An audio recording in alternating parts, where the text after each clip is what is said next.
আপনার সব দিন কখনোই সমান যাবে না। কোনো কোনো দিন আপনার সময়গুলো এত ভালো কাটবে যে ওই সময়টায় বেশ ফুরফুরে লাগবে নিজেকে।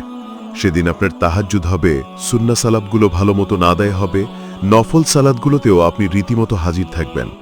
দৈনন্দিন সুন্নাভিত্তিক আমলগুলোতেও পিছিয়ে থাকবেন না।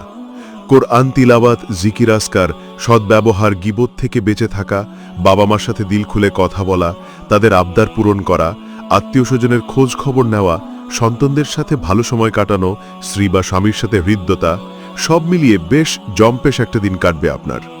আবার কোনো কোনো দিন আপনার দিন কাটতে পারে বেশ নাজুকভাবে।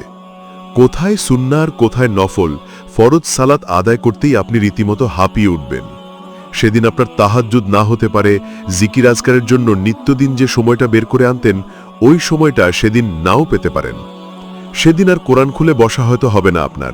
মেজাজ এমন খিটখিটে থাকবে, কেউ কথা বলতে আসলেই বিরক্তি ধরে যাবে।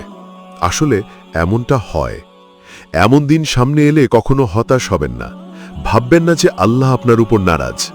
এমন মুহূর্তগুলো জীবনে মাঝে মাঝে দরকার। নয়তো সুদিনগুলো, যেগুলোতে আপনি মন প্রাণ ভরে আল্লাহকে ডাকতে পারেন, আল্লাহকে স্মরণ করতে পারেন, সেগুলোর যে আলাদা প্রশান্তি, সেগুলোর যে অকৃত্রিম তৃপ্তি, সেসবের যে অপার্থিব আনন্দ, তা আপনি বুঝবেন কি করে? আপনার তো বোঝা দরকার যে আল্লাহর ইবাদতে মশগুল থাকতে পারাও কত বড় নিয়ামত। মাঝে মাঝে কিছু শূন্যকা আমাদের পূর্ণতায় মোড়ানো দিনগুলোর কথা স্মরণ করিয়ে দেয়। মাঝে মাঝে অপ্রাপ্তের দিনগুলো আমাদের এনে দাঁড় করায় শকরের দরজায়।